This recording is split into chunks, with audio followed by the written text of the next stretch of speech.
Welcome to the deep dive. You're here because, well, you want to get smart fast on topics that really matter. You want those key insights, without wading through all the fluff. And that's exactly what we try to do here. Yeah, that's the goal. So today, we're looking at this piece, 15 Ways to Make Money Online, your guide to financial freedom. But we're not just skimming it, we're actually going deep. Exactly. Think of it like a proper strategy session. Right, to really understand the whole landscape of making money online and maybe figure out what could actually work for you. Exactly, because it's not just, a list, it's a set of potential paths. Yeah. And our job today is to kind of dig below the surface of these 15 methods. Pull out the important bits. Yeah, the crucial insights, the surprising stuff maybe, the kind of knowledge that helps you see the bigger picture and, make a smart decision. We're aiming for those aha moments. The ones that actually make you think, okay, I could maybe do that. Precisely. Because those moments can lead to real action. And there's definitely a lot to unpack here. I mean, the sheer variety of ways people are making money online now, it's impressive. It is. But it can also feel a bit much, right? A bit overwhelming. Totally. So let's take our time. Let's really dissect these options one by one, starting with freelancing. That seems like the classic first step for a lot of people. It often is. Freelancing, like the source material says, it's basically like opening a digital shop. Okay. But instead of selling, pots and pans, you're selling your skills, your talents. Like writing design. Exactly. Yep. Writing, graphic design, maybe you're great with social media, video editing, customer service, all sorts of things. Yeah. And platforms like Upwork, Fiverr, Freelancer, they're like the marketplaces. They connect you with the buyers. They connect your talents with the people who need them. It solves that finding clients problem, at least initially. Right. And the source had that example, earning $200 for a logo design from home. That makes it feel really tangible, doesn't it? Like, okay, that's a real thing someone did. It absolutely does. It shows the immediate potential. But just signing up isn't really enough, is it? How do you actually stand out? Because those platforms are crowded. Yeah, that's a good point. It can't just be build it and they will come. Definitely not. And one key thing is maybe niching down, finding your specialty. So not just writer, but writer for tech startups. Precisely. Or maybe you specialize in writing, say, email sequences for coaches. If you focus your skills, you can target clients with really specific needs. And often they'll pay more for that specific expertise. Okay, that makes sense. Specialization equals value. Yeah. And also, you need a strong portfolio. You've got to showcase your best work. And don't just wait for people to find you sometimes. You need to proactively reach out. Be proactive. Got it. The source also mentions it often starts slow. It's not like instant riches. No, definitely not. It's usually a slow build. So what does it take to get past those first few small gigs, to build something more sustainable? Maybe even replace a full-time job eventually. Well, the source has a great tip on this. Always over-deliver, especially when you're starting out. Ah, okay. Exceed expectations. Exactly. Yeah. Because good reviews and word of mouth, they spread fast online. It's all about building that digital reputation. The reputation is key. And then as you get more experience, more demand, don't be afraid to raise your rates. Look for longer-term clients, not just one-off jobs. Right, building relationships. And try to diversify. Don't rely on just one big client. That's crucial for stability. Okay, so reputation, specialization, thinking long-term, diversifying clients. Makes sense. All right, moving from selling skills directly to building your own thing. Let's talk YouTube. Ah, YouTube. Yeah, huge potential there, obviously, but wow, it looks like a lot of work. It is. YouTube is definitely a powerful tool, though. You can build a whole online business around something you're passionate about. Like gaming, cooking. Yeah, gaming, education, cooking, fitness, comedy, pretty much anything you can think of. And the cool thing is the multiple ways to earn money. It's not just ads, right?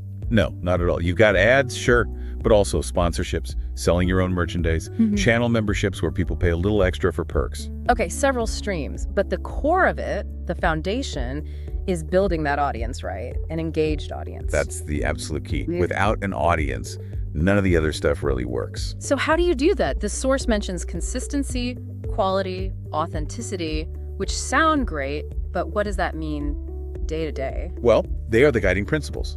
Consistency means showing up regularly so people know when to expect your stuff. Quality means, decent audio, decent video, and actually valuable or entertaining content. And authenticity. just being yourself. People connect with real people. Yeah, the relatable factor. The source mentions Mr. Beast as an example of scale, which is, wow, mind-boggling scale. But that feels so far away for someone just starting out. Totally. The Mr. Beast thing shows the ultimate potential, maybe the extreme end. But for someone starting, the focus shouldn't be on going viral immediately. It should be on audience retention. Retention, keeping people watching. Exactly. Can you make content that keeps someone engaged from the start right through to the end? That's actually more important than just getting a click. Okay, so focus on keeping the viewer hooked. Yeah.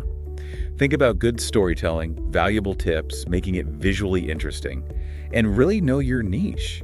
What specific problems or questions does your ideal viewer have? Answer those consistently and well. Answer their questions.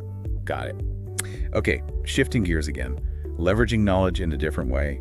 Creating and selling online courses.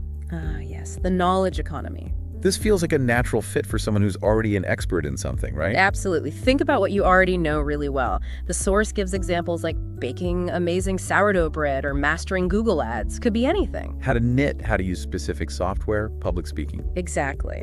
And platforms like Teachable, Kajabi, Udemy, they make it relatively easy to package that knowledge into a course and sell it. You build it once. You teach it once, essentially, but you can sell it over and over again to people all over the world. That's the scalability. And that leads to the real magic. The source talks about passive income. The allure is strong. Once the course is built, it can, in theory, make money 24/7. But what's the catch? What's the reality of getting there? It can't be that easy. No, it's definitely not easy upfront. The passive income potential is real, yes, but the initial effort is significant. Like, what are we talking about? You have to actually design the course well. Break down your topic into logical, digestible modules, create engaging videos, maybe worksheets, quizzes. So planning and production. Planning, production, and marketing. Just building it isn't enough. People need to know it exists. How will you find your students? Marketing again. Always. But here's an interesting strategy. Pre-selling your course. Pre-selling. Selling it before you've even made it all. Yeah, or at least before it's totally finished. It helps you gauge demand. Are people actually interested? And it can give you some upfront cash to fund the production, maybe get better equipment or editing help. That's clever. Validate the idea first. Exactly. And building a community around your course, like a Facebook group or a forum, can really boost engagement and make it more valuable. Community. Okay. Lots to think about there. Right, next up, affiliate marketing. This one's interesting because you don't create the product yourself. Correct. You're essentially recommending other people's products or services. And getting a cut if someone buys. Yep, you earn a commission for driving the sale. It removes that whole product creation hurdle. So what kind of things can you promote? The source mentions Amazon Associates. Yeah, Amazon's program is huge. But there are tons of others. Networks like ShareASale, ClickBank, and many companies have their own direct programs. Think Nike, Apple, software companies. Wow, okay, so lots of options.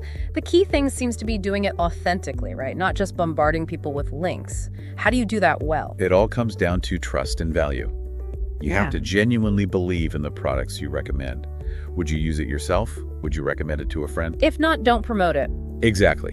Integrate recommendations naturally into your content, like the source example. A blog post about the best running shoes could include affiliate links to those shoes. You're providing value first, the review, and the link is secondary. Value first. And how does the tracking actually work, those special links? Yeah, each program gives you unique links with tracking codes built in. When someone clicks your specific link and makes a purchase within a certain time frame, the system knows it came from you. Precisely. Yeah. The platform tracks it and attributes the sale to you, and you get the commission. But transparency is vital here. Meaning telling your audience. Yes. Clearly disclose that you might earn a commission if they buy through your links. It maintains trust. Most people understand and appreciate the honesty. Good point. Okay, staying on the content theme, let's talk about building your own platform for those recommendations, or just your thoughts in general. Starting a blog. Ah, the venerable blog. Is it still relevant? In this age of TikTok and Instagram, does anyone still read blogs? You know, it's a fair question, but yes, absolutely. Blogs are definitely still relevant. Think of it this way. Social media is like renting space. Yeah. Your blog is like owning the land. Okay, I like that analogy. It's your own digital real estate. Exactly. It's a hub for your content. where you have full control. You can go much deeper into topics than you can on most social platforms, and you can build a really dedicated audience around specific interests: travel, fitness, cooking, finance, whatever your niche is. And you can monetize it in different ways too, right? Like affiliate marketing we just discussed. Yep, affiliate links fit naturally into blog posts, but also display ads, sponsored posts where brands pay you to write about them, and eventually maybe selling your own digital or physical products. So it's a long-term asset, something that can generate income over time. Definitely a long-term play. It takes time to build traffic and authority. What's the key to making it work long-term? The source calls SEO a secret. Search engine optimization. It's not really a secret, but it is absolutely crucial. SEO is all about making sure people can find your blog when they search on Google or other search engines. So using the right keywords. That's a big part of it. Understanding what terms your target audience is searching for, and then naturally incorporating those keywords into your articles, your headlines, your site structure. But it's also about getting other reputable sites to link back to your blog, which signals authority to search engines. Building links. Okay. So create great content and make sure it's discoverable. That's the core loop: value and visibility. Right. Now, for the more hands-on creative types, selling handmade goods, this must have exploded with the internet. Oh, absolutely.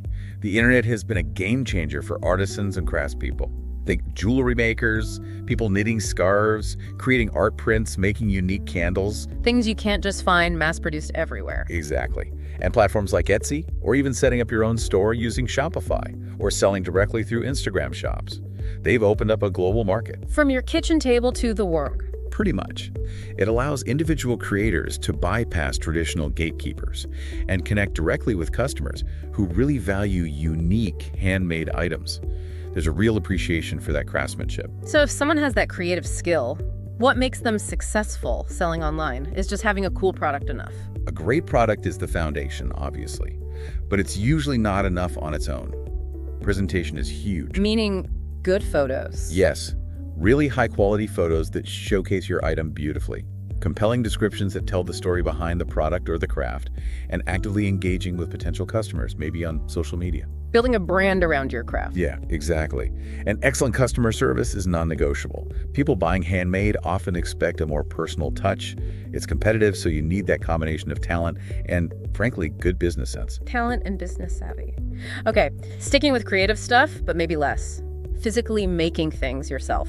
Print on demand. POD. This is clever. It sounds like a great way for designers, people with ideas, to sell products without boxes piling up in their living room. That's exactly what it is. Yeah. It's a fantastic model for designers, artists, even just people with funny slogan ideas. You create the design. For a t-shirt, a mug, a poster. Right. T-shirts, mugs, phone cases, tote bags, all sorts of things. Yeah. You upload your design to a print-on-demand platform like Redbubble, Printify, Teespring, merch by Amazon. And then what happens? Then, when a customer sees your design on, say, a t-shirt on the platform and buys it, the platform handles everything else. The printing, the packing, the shipping. All of it. You don't touch any inventory. You just provide the design and they fulfill the order. You earn a royalty or a commission on each sale. Wow, that is low risk. The source mentions funny t-shirt designs being popular. Oh yeah. Humor, niche hobbies, pop culture references, they all do well. It's a great way to test out creative ideas and see what connects with people without investing a load of cash up front. But because it's low risk, I imagine it's also pretty competitive. How do you stand out? It is very competitive. Again, niching down helps. Don't just make generic funny shirts. Maybe make funny shirts specifically for, I don't know, accountants or cat lovers or rock climbers. Get specific. Yeah. Research trends, see what's selling, but also look for underserved niches where there isn't already a million designs. And again, good presentation using high-quality mock-ups that show what your design looks like on the actual product and marketing are key. Driving traffic to your designs is crucial. Niche down, market well. Seems to be a recurring theme. It often is online. Okay, let's shift from products to services again. Virtual assistants or VAs. Right. This sounds like a really valuable role in the online world. Hugely valuable. Think about all the busy online entrepreneurs, small business owners. They often get bogged down in administrative tasks. No? VAs step in to help. Doing what kind of things? The source mentioned emails, calendars. Yeah, the basics like managing email inboxes, scheduling appointments, managing social media accounts. But it can go much further. Customer service, basic bookkeeping, doing research, creating presentations, managing websites, a huge range. So they free up the business owner to focus on growth. Exactly. And because it's remote, you can work with clients anywhere. The source mentions a pay range of, $15 to $60 an hour? Yeah, that's quite a spread. What makes the difference in pay? Experience, definitely. The specific skills you offer, are they basic admin or more specialized, like graphic design support or podcast editing? The complexity of the tasks matters too. And specialization helps, again, presumably. Like a VA for real estate agents or for podcasters. Absolutely. Specializing often allows you to command higher rates because you understand the specific needs of that industry. Strong communication skills and being reliable and proactive are also super important for VAs. Clients need someone they can trust to get things done independently. Makes sense. Okay, for those who prefer writing, maybe longer form, self-publishing ebooks. Yeah, this has really opened doors for writers. The source mentions Amazon Kindle Direct Publishing, KDP. That seems to be the big one. It is the dominant player, for sure. It basically lets anyone with a story to tell or knowledge to share become a published author, bypassing the traditional publishing gatekeepers. And you can publish pretty much anything, fiction, nonfiction. Yep.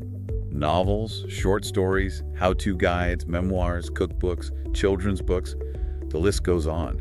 And the reach is incredible, potentially millions of readers worldwide through the Amazon platform. That global reach is amazing, but again, competition. There must be millions of ebooks out there.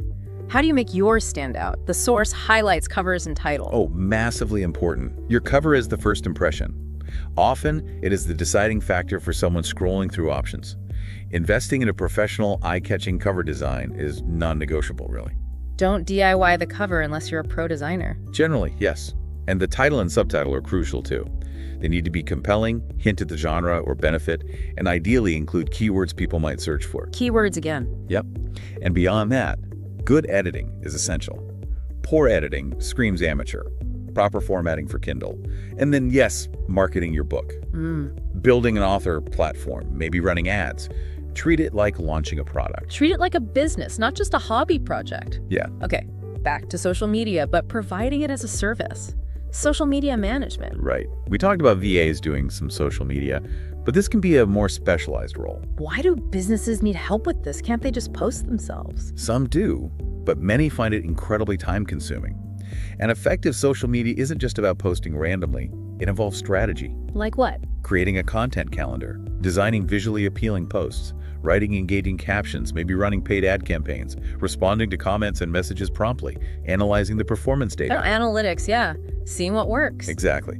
Businesses need someone who understands how to use social media to actually achieve business goals, like generating leads or driving sales, not just getting likes. And honestly, many owners prefer to outsource it so they can focus elsewhere. So how does someone prove they can do this, especially if they're starting out? Well, demonstrating you can grow your own social media accounts effectively is a great start.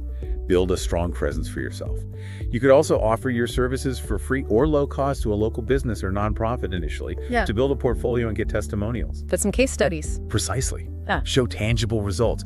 I helped this client increase engagement by X%, or we generated Y leads through this Facebook ad campaign.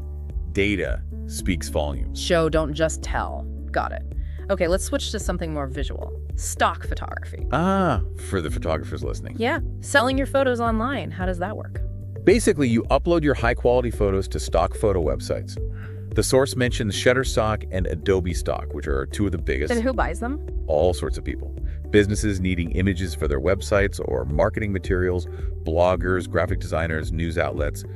The demand for good quality, relevant imagery is constant.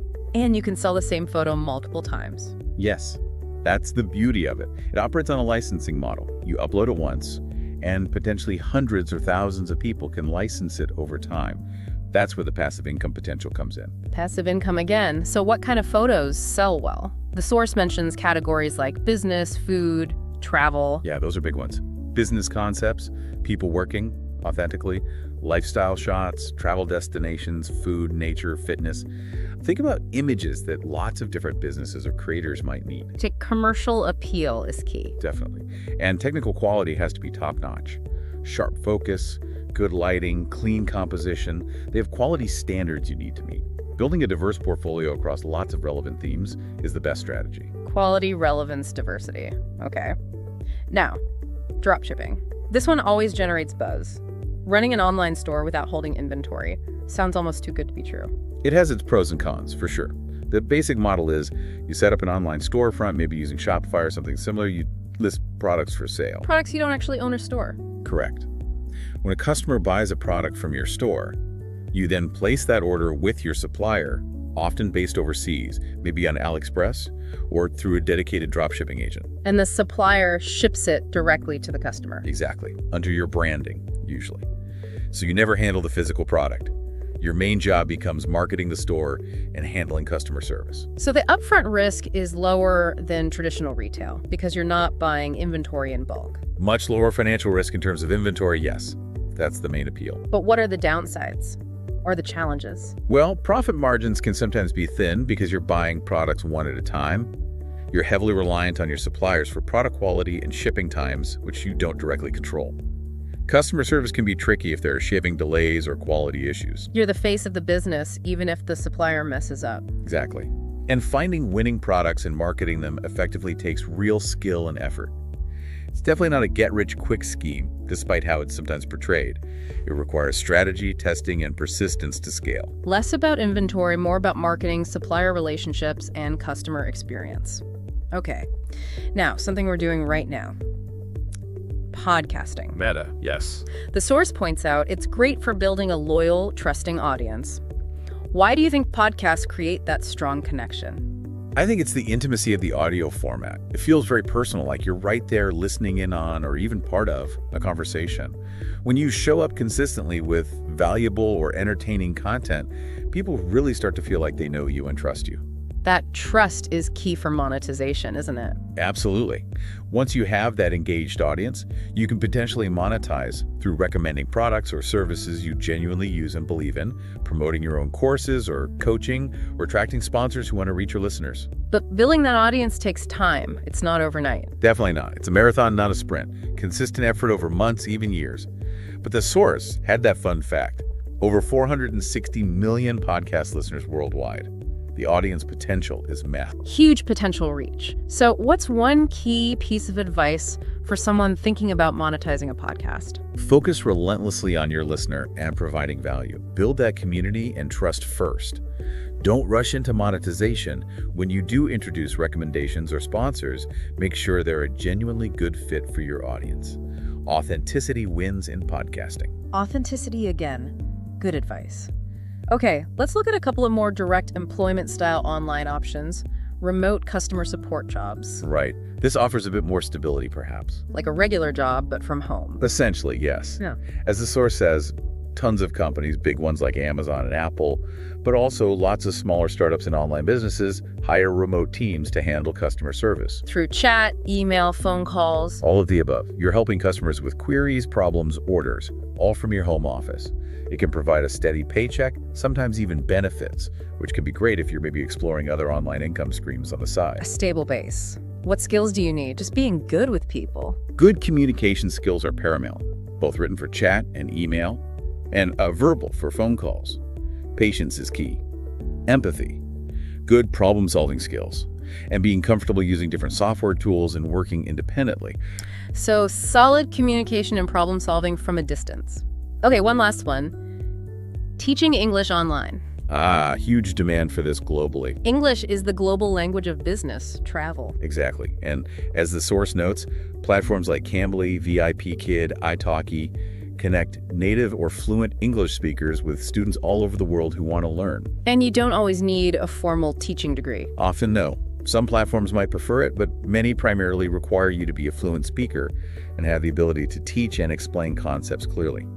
A TFL, Teaching English as a Foreign Language certificate, can help, but isn't always mandatory. So it's quite accessible. It sounds potentially really rewarding, too. It can be. Financially, yes, but also personally. You're helping someone achieve a really valuable skill, connecting with different cultures. For people who enjoy teaching and interacting, it can be a great fit. What makes someone good at it? Being engaging.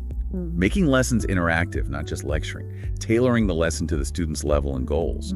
Being patient and encouraging. And, like any remote work, being reliable and punctual is crucial. Engaging, reliable, patient. Okay, wow, that was 15 different ways. 15 distinct paths, yeah. Just like the source promised, it really shows the breadth of opportunity online. It really does. It's clear there are just so many options out there, from selling skills to building content to providing services. Absolutely. And like the source material really emphasizes, every single one of these paths genuinely has the potential to create significant change, financially and otherwise.